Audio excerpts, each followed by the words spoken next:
Everyone, मैं doctor प्रगति गुप्ता और आज हम इस वीडियो में बात करेंगे ऐसी 5 टिप्स के बारे में जो आपके क्रिएटिनिन लेवल्स को लोअर डाउन करने में मदद करेगी।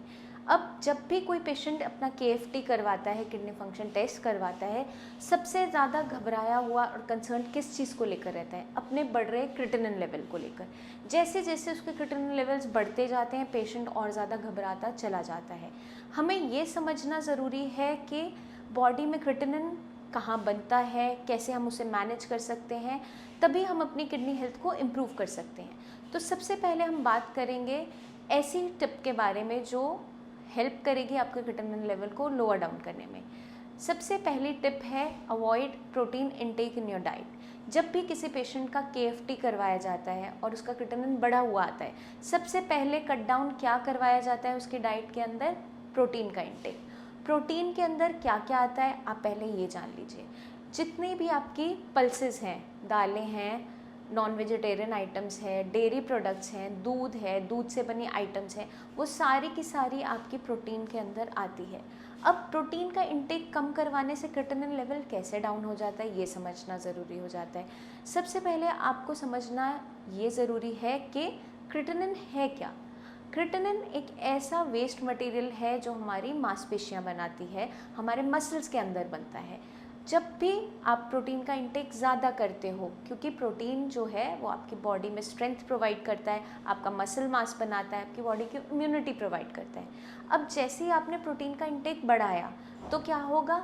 जिस पेशेंट की किडनी ठीक से फिल्ट्रेशन नहीं कर पा रही है, गंदगी को बाहर नहीं निकाल पा रही है, उसके अंदर मसल्स में बहुत ज़्यादा क्रिएटिनिन बढ़ता चला जाएगा, उसकी प्रोडक्शन बढ़ती चली जाएगी। जैसे जैसे क्रिएटिनिन की प्रोडक्शन बढ़ती चली जाती है, आपकी किडनी उसको ठीक से फिल्ट्रेशन नहीं कर पाती है, यूरिन के रास्ते बाहर नहीं निकाल पा रही होती है और देखा क्या जाता है, आपके ब्लड के अंदर जो सीरम क्रिएटिनिन लेवल्स हैं वो एकदम से जंप करने लग जाते हैं। तो अगर आपको अपना क्रिएटिनिन लेवल को मैनेज करना है, कम करना है, तो सबसे पहला आपको चीज़ का ध्यान रखना है कि अपने डाइट में प्रोटीन बिल्कुल नहीं लेना है। अगर आप प्रोटीन डाइट में नहीं लेते हो तो आपके क्रिएटिनिन लेवल्स नीचे आने शुरू हो जाते हैं। लेकिन जो पेशेंट्स डायलिसिस पे हैं या पेशेंट्स के अंदर जो प्रोटीन डेफिशिएंसी की वजह से सूजन आ रही है, उनके अंदर ज़रूरी हो जाता है कि आपको प्रोटीन लेना है। अब पेशेंट को प्रोटीन देना भी ज़रूरी है। अगर ज़्यादा प्रोटीन देते हैं तो उसके क्रिएटिनिन लेवल्स भी बढ़ सकते हैं। इस डर के मारे पेशेंट घबराता जाता है और उसे कुछ नहीं समझ आता कि क्या करना है। उस कंडीशन के अंदर जहाँ आपका डायलिसिस चल रहा है या आपके ब्लड के अंदर प्रोटीन कम हो गया है, उस कंडीशन के अंदर पेशेंट को बिल्कुल लाइट प्रोटीन लेना ज़रूरी हो जाता है। जैसे कि मूंग दाल है, डबल टोन मिल्क है, घर का बना पनीर है। अगर आप अपनी डाइट में ये सब कुछ लेते हो तो देखा क्या जाता है कि ये जो लाइट प्रोटीन है वो आपकी बॉडी में इजीली एब्जॉर्ब तो हो जाता है बट वेस्ट मटेरियल कम बनाता है। तो उस कंडीशन के अंदर पेशेंट के लेवल्स तेज़ी से बढ़ते भी नहीं हैं और प्रोटीन की डेफिशिएंसी भी पूरी हो जाती है। तो हमारे लिए जानना ये ज़रूरी हो जाता है कि किस कंडीशन के अंदर प्रोटीन लेना है, नहीं लेना है। वो आप सब कुछ हमसे आकर मिलके समझ सकते हैं कि आपकी कंडीशन क्या है, क्योंकि पेशेंट टू पेशेंट ये चीज़ें वेरी करती है। किसी पेशेंट के अंदर प्रोटीन बिल्कुल बंद करवाना होता है, किसी पेशेंट में लाइट प्रोटीन देना ज़रूरी होता है। वो हम जज करते हैं पेशेंट की रिपोर्ट देख के, उसकी कंडीशन देख के। अब हम बात करते हैं नेक्स्ट स्टेप के बारे में जो है अवॉइड विगरस एक्सरसाइज।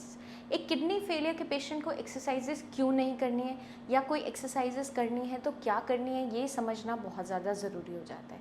क्योंकि जैसा कि आप सभी जानते हैं, क्रिएटिनिन हमारी मसल्स में बनने वाला एक ऐसा वेस्ट मटेरियल है जो किडनी फिल्टर आउट करती है। अब जब किसी पेशेंट की किडनी ऑलरेडी फेलियर में है, ठीक से काम नहीं कर पा रही है, फिल्ट्रेशन नहीं कर पा रही है, जितनी भी गंदगी है उसको यूरिन के रास्ते बाहर नहीं निकाल पा रही है, तो अगर हम उस किडनी पे एक्स्ट्रा लोड डालते हैं गंदगी को फिल्टर आउट करने का, जितने भी टॉक्सिन्स हैं उसको बाहर निकालने का, तो देखा क्या जाता है, किडनी और तेज़ी से ख़राब होनी शुरू हो जाती है।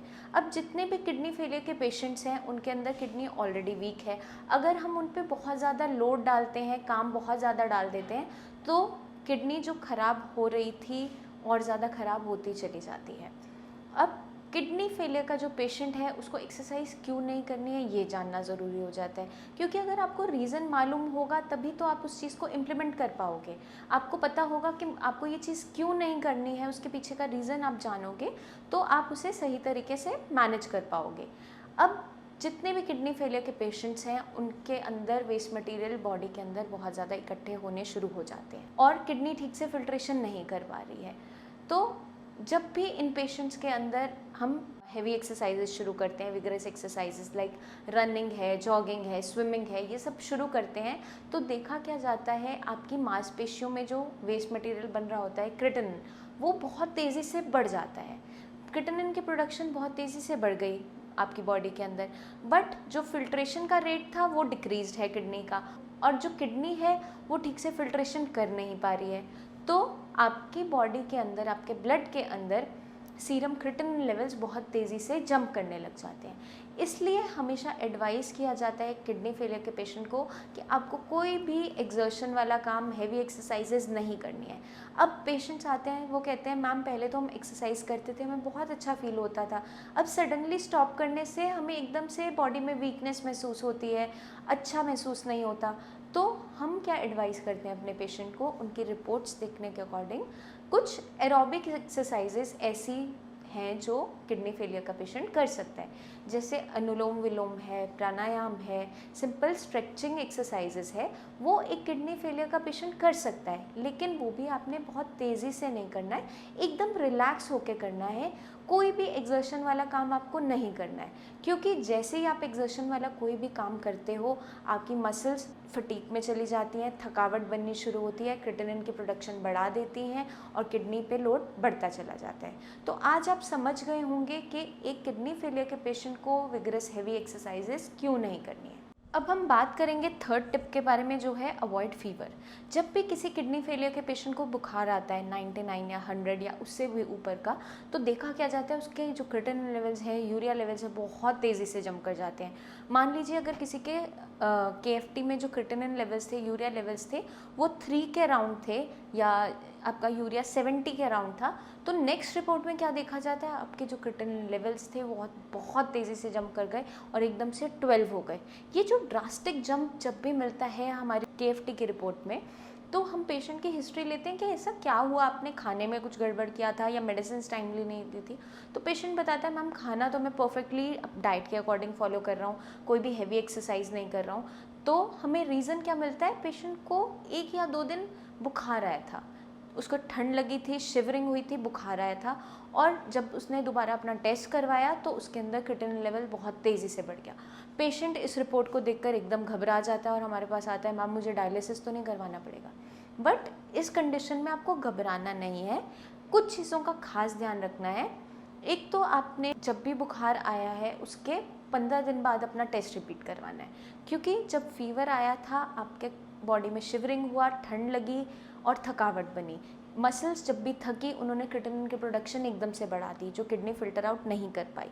तो अगर आप नेक्स्ट डे टेस्ट करवाओगे तो डेफिनेटली आपका क्रिएटिनिन लेवल बढ़ा हुआ आएगा और पेशेंट घबरा जाता है। तो हम अपने पेशेंट्स को एडवाइस करते हैं, अगर आपको 1-2 दिन तेज़ बुखार आया था तो आप थोड़ा सा रुक के अपना टेस्ट रिपीट करवाइए, 15 डेज़ का गैप रखें, उसके बाद अपना टेस्ट रिपीट करवाएं। तो उसके अंदर जब रिपोर्ट आती है तो वो बैक टू आपका जो रेंज पहले थी आपके क्रिएटिनिन लेवल की, उसके नियर अबाउट देखी जाती है। तो पेशेंट को घबराना नहीं है, ध्यान खास ये रखना है कि हाँ वो बुखार से बचे, तो थोड़ी सी अपनी इम्यूनिटी को बेटर रखना है। आप गिलोय ले सकते हो, उसका काढ़ा ले सकते हो ताकि आपकी इम्यूनिटी अच्छी बनी रहे, तो आप जितने भी इन्फेक्शंस है, फीवर है, उनसे बचे रहोगे। अब हम बात करते हैं फोर्थ टिप के बारे में, जो है अवॉइड कोल्ड क्लाइमेट। पेशेंट जो किडनी फेलियर का होता है उसे अगर हल्का सा फ़ैन भी चल रहा है तो भी बहुत तेज़ ठंड लगती है। गर्मी में भी पेशेंट ये कंप्लेन के साथ हमें बताता है कि हमें ठंड बहुत ज़्यादा लग रही है, थोड़ा पंखा चलता है, AC में तो मैं झेल ही नहीं पाता हूँ। उस कंडीशन में पेशेंट को क्या ध्यान रखना है, ऐसी जगह उसे नहीं जाना है जहाँ पे बहुत ज़्यादा ठंड होती है, उसे अवॉइड करना है बहुत ज़्यादा कोल्ड टेम्परेचर में जाने से। फ़ैन अगर उसको ठंड लग रही है, उसे ज़रूरी नहीं है फ़ैन चलाना है, वो अपना एक नॉर्मल टेम्परेचर में अपना रह सकता है। या अगर पेशेंट को फिर भी बहुत ठंड लग रही है तो वो वार्म क्लोथिंग वेयर कर सकता है। बस आपको बचना है ठंड से, क्योंकि जब भी ठंड लगेगी आपकी मसल्स में शिवरिंग होगा, कांपेंगी, क्रिएटिनिन फिर से बढ़ेगा और वो ही आपका रिफ्लेक्ट होगा आपकी KFT की रिपोर्ट में। तो इसी चीज़ का आपको खास ध्यान रखना ज़रूरी हो जाता है। अब हम बात करेंगे फिफ्थ टिप के बारे में, जो है add baking soda in your diet. Baking soda कैसे आपकी किडनी को रिपेयर करने में मदद करता है, इसके बारे में हम समझेंगे। जब भी किसी पेशेंट के लेवल तेज़ी से बढ़ रहे होते हैं, क्रिएटिनिन लेवल 4 को क्रॉस करता है, तो एक कंडीशन बॉडी के अंदर तैयार होती है, वो है मेटाबॉलिक एसिडोसिस। मेटाबॉलिक एसिडोसिस क्या है उसे आप जान लीजिए। मेटाबॉलिक एसिडोसिस वो कंडीशन है जिसके अंदर आपका ब्लड बहुत ज़्यादा तेज़ी से एसिडिक होना शुरू हो जाता है। जितने भी किडनी फेलियर के पेशेंट हैं उनके ब्लड के अंदर एसिड की प्रोडक्शन तेज़ी से बढ़ जाती है, और जब ये एसिड की प्रोडक्शन तेज़ी से बढ़ती है तो देखा क्या जाता है, जब भी ये एसिडिक ब्लड आपकी किडनी में एंटर करता है, वहाँ पे स्ट्राइक करता है, तो उस लेयर को ख़राब करता चला जाता है, कोरोड करता चला जाता है। जब ये लेयर की कोरोजन होती चली जाती है, वहाँ के सेल्स टिश्यू हार्ड होने लगते हैं, तो आपकी किडनी की फिल्ट्रेशन और ज़्यादा ख़राब होने लगती है। जो किडनी ऑलरेडी फेलियर में थी वो और तेज़ी से और ज़्यादा ख़राब होती चली जाती है। तो पेशेंट को क्या ध्यान रखना है, इस मेटाबॉलिक एसिडोसिस से बचना है। मेटाबॉलिक एसिडोसिस से हम कैसे बच सकते हैं? आपका ब्लड अगर बहुत ज़्यादा तेज़ी से एसिडिक हो रहा है, उस कंडीशन के अंदर हमें उस ब्लड के पीएच को मेंटेन करना ज़रूरी हो जाता है। अब ब्लड जो एसिडिक है उसको न्यूट्रलाइज करने के लिए हम देते हैं सोडियम बाइकार्बोनेट, जिसे हम बेकिंग सोडा भी कहते हैं। या तो आप बेकिंग सोडा पानी में घोल के भी ले सकते हो, या फिर इसकी टैबलेट्स भी आती हैं। सोडियम बाइकार्बोनेट्स की जो टैबलेट्स होती हैं, जो आपके प्रिस्क्रिप्शन में नोडोसिस के नाम से, सोरबाइसिस के नाम से, सोडानेट के नाम से, बहुत सारे नाम से आती है, बट उसका जो कॉन्स्टिट्यूएंट होता है वो होता है सोडियम बाइकार्बोनेट, जो आपका बेकिंग सोडा के अंदर होता है। अब पेशेंट के सीरम बाइकार्बोनेट लेवल क्या है उसके अकॉर्डिंग डिसाइड की जाती है इसकी डोजेज। सीरम बाइकार्बोनेट वो टेस्ट है जो बताता है आपका ब्लड कितना एसिडिक है। अगर नॉर्मल वैल्यू से कम है लेवल सीरम बाइकार्बोनेट्स का, नॉर्मल वैल्यू जो होती है उसकी 22 से 29 के बीच में होती है, अगर उससे कम है सीरम बाइकार्बोनेट्स की रेंज, तो इसका मतलब क्या है, ये क्या इंडिकेट कर रहा है, ये इंडिकेट करता है कि आपका ब्लड बहुत ज़्यादा एसिडिक हो गया है। अब जब ब्लड बहुत ज़्यादा एसिडिक है तो हमें इसे न्यूट्रलाइज करना ज़रूरी हो जाता है, वरना किडनी बहुत तेज़ी से ख़राब होती चली जाएगी। इस कंडीशन के अंदर हम देते हैं सोडियम बाइकार्बोनेट के सप्लीमेंट्स। या तो वो 500 mg के डोज में आता है, 1000 mg की भी आता है, वो डिपेंड करता है कि आपका सीरम बाइकार्बोनेट लेवल क्या है, उसके अकॉर्डिंग उसकी डोज सेट की जाती है। और जब आपके सीरम बाइकार्बोनेट लेवल रेंज में आते चले जाते हैं, आपकी किडनी को फर्दर जो नुकसान हो रहा होता है उसकी प्रोग्रेशन घटती चली जाती है और आपके लेवल स्टेबल होने शुरू हो जाते हैं। क्योंकि अगर आपका सीरम बाइकार्बोनेट लेवल बहुत लो है तो आपके जो क्रिएटिनिन लेवल्स है, यूरिया लेवल है, बहुत तेज़ी से जंप करते हैं। आप सारी डाइट भी चाहे फॉलो कर रहे होते हो, मेडिसिन भी ले रहे होते हो, हर चीज़ को फॉलो कर रहे होते हो, सारी गाइडलाइंस आप मान रहे होते हो, फिर भी आपके लेवल्स बढ़ते चले जाते हैं। पेशेंट के अंदर क्या देखा जाता है, बीपी ठीक है, उसका शुगर ठीक है, डाइट पूरी फॉलो कर रहा है, मेडिसिन टाइमली ले रहा है, कोई भी गलती अपने एंड पे नहीं कर रहा होता है, बट पेशेंट चाय बहुत ज़्यादा पी रहा होता है। अब जब पेशेंट चाय बहुत ज़्यादा पीता है तो उसके अंदर क्या देखा जाता है, जो पेशेंट बहुत ज़्यादा टी का इंटेक करते हैं उनके अंदर ब्लड बहुत तेज़ी से एसिडिक होता चला जाता है। अब जब ब्लड एसिडिक होता चला जाता है तो आपके सीरम बाइकार्बोनेट के लेवल नीचे आते चले जाते हैं। अब जब ये नीचे आते चले जाते हैं, आपके यूरिया है, क्रिएटिनिन है, बहुत तेज़ी से जंप करते चले जाते हैं। तो आपके लिए जानना क्या ज़रूरी है, जिन भी पेशेंट के सीरम बाइकार्बोनेट लेवल लो आ रहे हैं उनको चाय बिल्कुल बंद करनी है, खट्टी चीज़ें टोटली स्टॉप करनी होती है और अपने सीरम बाइकार्बोनेट्स को पूरा करना होता है। जिस दिन आपके सीरम बाइकार्बोनेट लेवल रेंज के अंदर आ जाते हैं, आपकी किडनी फर्दर नुकसान से बच जाती है और आपके लेवल स्टेबल होने शुरू हो जाते हैं। तो आज हमने इस वीडियो में डिस्कस किया ऐसे टिप्स के बारे में जो आपको बहुत ज़्यादा मदद करेंगे आपके क्रिएटिनिन लेवल्स को कंट्रोल करने में। फिर भी आपके माइंड में कोई भी डाउट्स हैं तो नीचे दिए हुए नंबर्स पर आप हमें कॉल करके हमारे टीम ऑफ डॉक्टर से बात कर सकते हैं। आप मुझसे भी आकर क्लिनिक पे कंसल्टेशन ले सकते हैं। फिर भी आपके माइंड में कोई भी डाउट्स रह जाते हैं अपनी किडनी हेल्थ को लेकर, अपने लेवल्स को लेकर, अपनी कंडीशन को लेकर, तो आपने बस एक छोटा सा काम करना है, इन नीचे दिए हुए नंबर्स पर हमें कॉल करना है।